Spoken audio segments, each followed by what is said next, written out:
Malam pertama pernikahanku seharusnya menjadi malam paling bahagia. Tapi ketika aku membuka pintu kamar pengantin, suamiku yang baru 2 jam menjadi suamiku telah menghilang tanpa jejak. Jika kalian penasaran dengan ceritanya, silahkan simak cerita selanjutnya.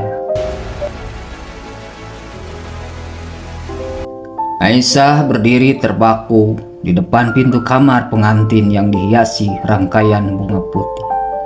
Jantungnya berdegup begitu kencang hingga ia bisa mendengarnya sendiri. Beberapa jam lalu ia resmi menikah dengan Arka Mahendra, pria yang dijodohkan oleh kedua keluarga mereka. Semua orang menganggap Aisyah beruntung. Arka tampan, mapan, dan berasal dari keluarga terpandang. Meski mereka tidak saling mencintai sebelum menikah, Aisyah berusaha menerima kenyataan itu. Baginya, cinta bisa tumbuh setelah pernikahan. Setidaknya itulah yang selalu dikatakan ibunya. Dengan tangan sedikit gemetar, Aisyah memutar gagang pintu kamar. Perlahan ia masuk, namun langkahnya langsung terhenti. Kamar itu kosong, tidak ada Arka. Aisyah mengermit. Mungkin Arka sedang kamar mandi. Ia menunggu 1 menit, 2 menit, 5 menit. Tetap tidak ada siapapun keluar dari kamar mandi. Dengan perasaan aneh, Aisyah berjalan mendekat. Pintu kamar mandi terbuka sedikit. Ia mendorongnya, perlahan kosong, tidak ada Arka. Seketika perasaan tidak nyaman mulai merayapi dadanya.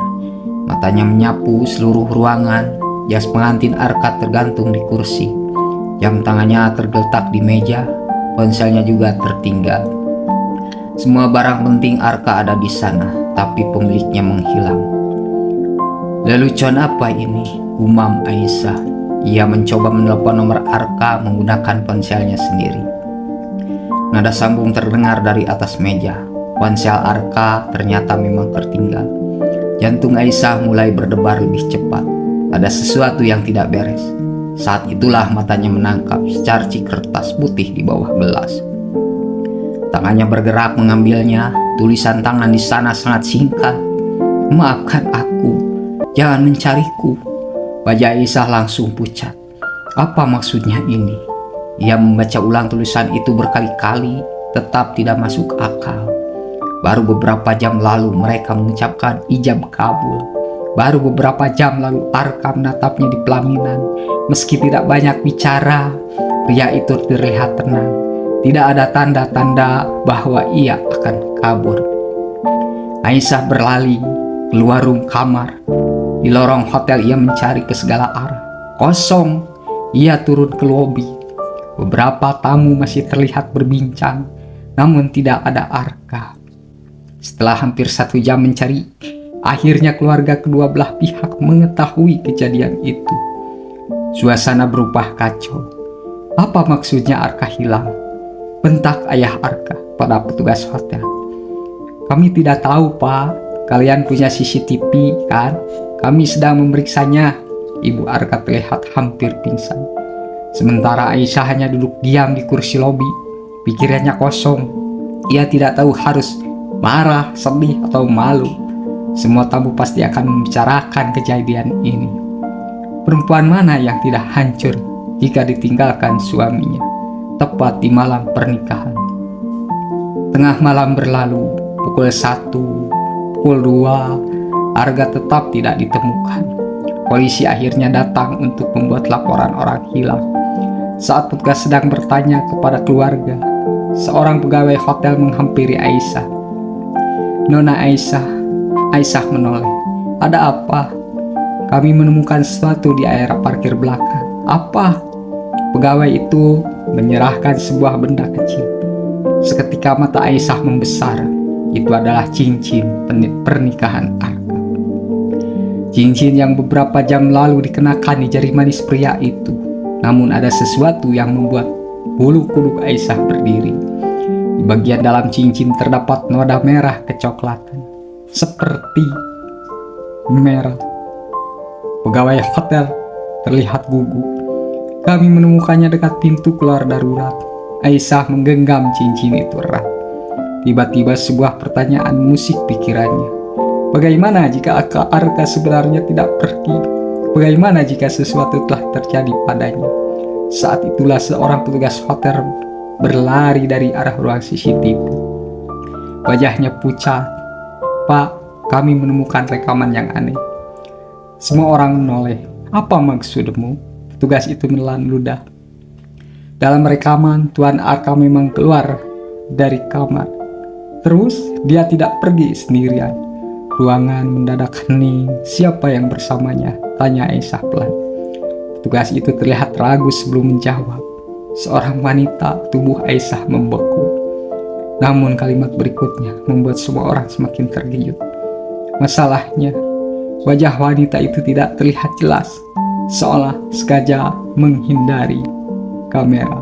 Siapakah wanita misterius yang membawa Arka pergi tempat setelah pernikahan mereka? Dan mengapa cincin Arka ditemukan berlumuran noda yang menyerupai darah?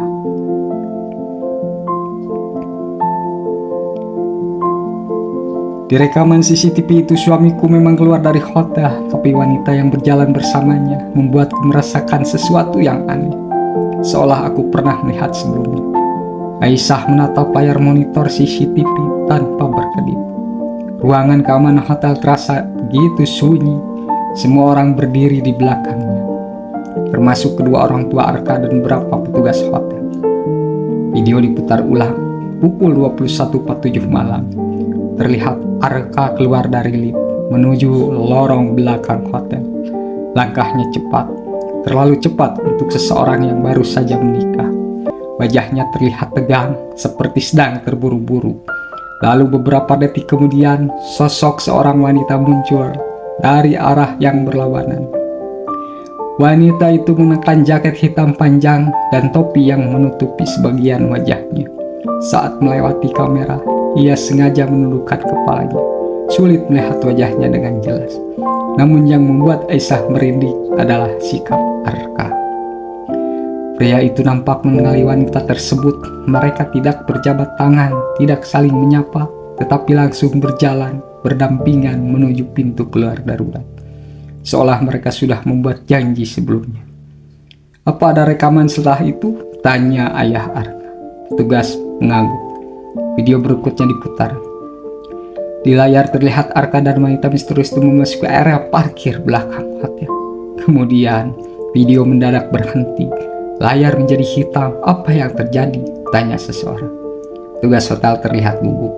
Kamera di area parkir mati selama 7 menit. 7 menit, suara ayah Arka meninggi. "Ya Pak, kenapa bisa mati?" "Kami belum tahu." Ruangan langsung dipenuhi bisikan. Aisyah mendatangi layar kosong itu dengan perasaan tidak nyaman. 7 menit, hanya 7 menit. Tetapi dalam rentang waktu itulah Arka menghilang. Dan tidak ada satu kamera pun yang merekam apa yang terjadi. Pukul 3 pagi, semua orang akhirnya kembali ke rumah keluarga Arka. Tidak ada yang bisa dilakukan lagi malam itu. Polisi berjanji akan memeriksa rekaman lebih lanjut. Namun Aisyah sama sekali tidak bisa tidur. Ia duduk sendirian di kamar yang seharusnya menjadi kamar pengantin mereka. Masih mengenakan gaun putih yang belum sempat diganti. Matanya sembab karena menangis. Semua terasa seperti mimpi buruk. Baru pagi tadi menjadi seorang istri, kini ia bahkan tidak tahu di mana suaminya berada. Perlahan ia membuka laci meja yang berada di samping tempat tidur. Ia hanya ingin mencari tisu. Namun sesuatu menarik perhatiannya. Di bagian belakang laci terdapat celah kecil, seperti kompartemen rahasia. Aisyah mengernyit, tangannya meraba bagian itu. Klik, sebuah panel tipis terbuka. Jantungnya langsung berdegup kencang. Di dalamnya terdapat sebuah amplop coklat tua. "Apa ini?" Ia membuka amplop itu perlahan. Isinya hanya sebuah foto. Satu foto lama yang tampaknya sudah bertahun-tahun disimpan. Dalam foto itu terdapat Arka yang terlihat jauh lebih muda. Usianya mungkin sekitar 20 tahun. Dia sedang tersenyum. Senyum yang belum pernah dilihat Aisyah sebelumnya. Di sampingnya berdiri seorang wanita cantik. Mereka terlihat sangat dekat, terlalu dekat untuk sekedar teman biasa. Namun ada sesuatu yang aneh. Wajah wanita itu dicoret menggunakan tinta hitam tebal. sampai nyaris tidak bisa dikenali, seolah seseorang ingin menghapus keberadaannya. Aisyah membalik foto itu. Di belakangnya terdapat tulisan tangan yang mulai memudar, kenangan yang tidak boleh diketahui siapapun. Bulu kuduk Aisyah berdiri. Siapa wanita ini dan mengapa fotonya disembunyikan? Pagi harinya Aisyah turun ke ruang makan sambil membawa foto tersebut. Semua anggota keluarga tampak lelah karena semalaman tidak tidur. Ia menghampiri Ibu Arka. "Bu, saya menemukan ini di kamar." Ibu Arka menerima foto itu. Baru beberapa detik melihatnya, wajah wanita parubaya itu langsung berubah pucat. Tangannya sampai gemetar. "Bu," tanya Aisyah pelan. Ibu Arka buru-buru membalik foto itu. "Kamu menemukan kini di mana?" "Di laci kamar." "Siapa yang menyuruh membuka laci itu?" Aisyah terkejut dengan nada bicara mertuanya. "Saya tidak sengaja menemukannya." Ibu Arka menatap foto itu beberapa saat, lalu tiba-tiba meremasnya. "Bu, siapa wanita itu?" Tidak ada jawaban. Apakah dia ada hubungannya dengan hilangnya Arka? Wajah Ibu Arka semakin tegang. "Jangan tanya itu lagi." "Kenapa?" "Karena itu masa lalu." "Tapi Aisyah," suara Ibu Arka meninggi. Semua orang di ruang makan langsung terdiam.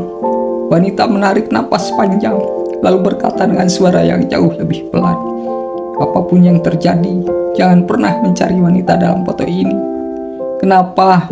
"Karena jika dia benar kembali." Kalimat itu terhenti, seolah ia menyesal telah mengatakannya. Aisyah merasakan jantungnya berdebar semakin cepat. Kembali, maksud ibu apa? Namun Ibu Arka hanya berdiri lalu meninggalkannya ruang makan, tanpa memberikan penjelasan apapun. Malam harinya Aisyah masih memikirkan foto itu. Wanita misterius, rekaman CCTV 7 menit yang hilang, semua terasa hilang berhubungan. Saling berhubungan. Saat sedang menatap foto tersebut di kamarnya, ponselnya tiba-tiba bergetar. Sebuah pesan masuk dari nomor yang tidak dikenal. Aisyah membukanya. Isi pesannya hanya satu kalimat. "Kalau ingin menemukan Arka, datanglah sendirian besok pukul 10 pagi. Di bawahnya terdapat sebuah alamat. Napas Aisyah tercekat. Tangannya mulai gemetar. Ia membaca pesan itu berulang kali. Siapa yang mengirimnya? Bagaimana orang itu tahu ia sedang mencari Arka? Dan yang paling penting, apakah ini petunjuk pertama tentang keberadaan suaminya? Atau justru jebakan?" Aisyah menatap layar ponselnya dengan jantung berdebar kencang. Tepat saat ia hendak membalas pesan itu, pesan kedua masuk. Kalau kalian ingin mengetahui ceritanya selanjutnya, silahkan simak di bab 3.